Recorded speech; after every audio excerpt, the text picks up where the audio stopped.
we let HUD know, and she said, thank you for the information, and we'll hash this over in our office and see. So translated, what does that mean then? Yeah. But this guy's out of Minneapolis, and so we let our Denver reps know what's Yeah. what, so. And you think they'll take care of it? I think so, they'll keep us in the loop. It's creepy. It was. Yeah. That sounds Strange. overdone. Yeah. It was, and then he kept wanting to speak to our staff, and I thought he'll have them crying because he just.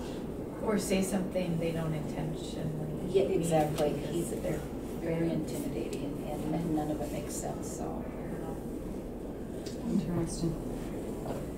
But it's kind of funny because his emails just kept getting, his print kept getting bigger and bigger and bigger. Yeah, So he's outlined enlarging in red. the font and Yeah. taking that extra. Yeah.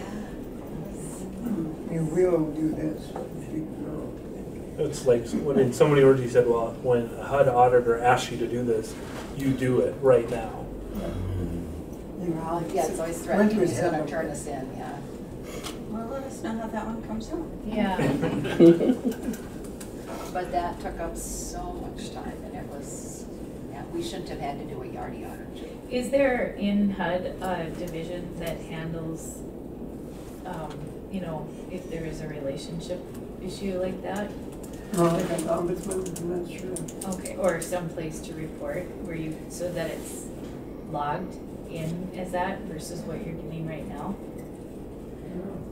I'm guessing he's a contractor like we have for our REAC inspectors. I'm guessing, Because yeah. we've had some interesting REAC inspectors that will come like, and they'll sleep in a car with 4 dogs while they're here. I mean, it's just, they're interesting. Yeah. And the first time I called him, I was leaving a message. I was working here at like 6:30 on a Friday night, and he answered, so he's on a cell phone, so. And so I'm guessing he's a contractor. Okay. And I thought, oh, it's Friday night and it's 6:30, he's intoxicated. It has to be, that's the only solution, but Wow. that talks just- the same way at 10 in the morning. Yeah, So, it seems pretty concerning. yeah, it was. Did you have a comment? I was just wondering, is he a CPA? No. No. At least he doesn't have that behind his initials. Okay. Or behind his name, I should say, those initials. Anyway, that was my. Never know. That's my only odd story. Okay. Well, let's move on to old business, the law firm. Yeah, we, sent out an RFP, we identified 2 firms that deal with, we want somebody to work with our low-income housing tax credit and our RAD projects. And we selected, of the 2 firms that responded, we selected Winthrop and Weinstein out of Minneapolis. The other firm was Minneapolis firm too. Winthrop and Weinstein, we worked with through DSI for 16 years. And then prior to that, I worked with them in Minnesota. And I'd worked with the other law firm too. Part of the reason for the selection was cost. Winthrop and Weinstein, their lead attorney was $4.75 an hour. $4.65. And then on Fagerly and Benson, it was $6.30 an hour so it's about, for a 10-minute phone call, it's $100 and some bucks. So.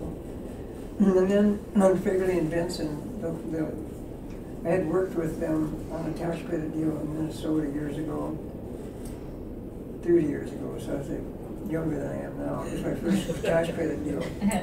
And then, these partnership agreements are 3/4 of an inch thick or something. And I'd gone through it and picked out 4 or 5 errors, and I called this law firm back and said, and actually it was the same attorney, Angela. And I called her up and said, what's up on page 102 here? I don't get this. Well, it seems wrong to me. And her response was, you mean you actually read that? So, now she's getting $6.30 an hour. So. Wow.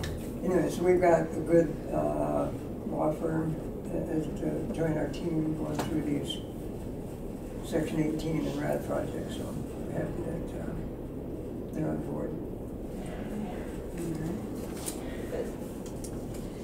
And the organizational assessment, that's Yeah, and so the first step in that was to do and we've talked about this a little bit, doing an employee survey. We met a week and a half ago with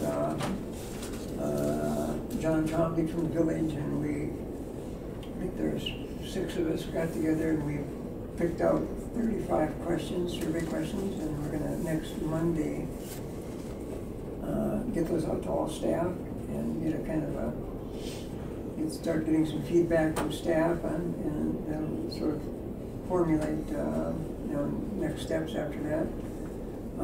Karen has volunteered to join us at our all-staff meeting Thursday and explain to the staff what we're doing, which I thought was way better than management bringing it to staff. And so thank you so much, Karen, for doing that. So we got it in motion. So I think we got a nice a list of questions that should tell us quite a bit about what's on the mind of staff. And so happy to get that stuff. We're going on the 20th, it's Monday the 20th, whatever the 20th I thought that was a board. 20th is Wednesday. So Wednesday. It was going to be the Monday, but I think we moved it to Wednesday, and I'll send out a reminder on the 19th. So staff can fill it out online, and there's a few that may not want to do that. We'll have a paper copy for them. But it goes straight to John. It goes straight to John, so we don't see the answers. And there's a opportunity too, if anybody wants to visit with village one-on-one, they have that option.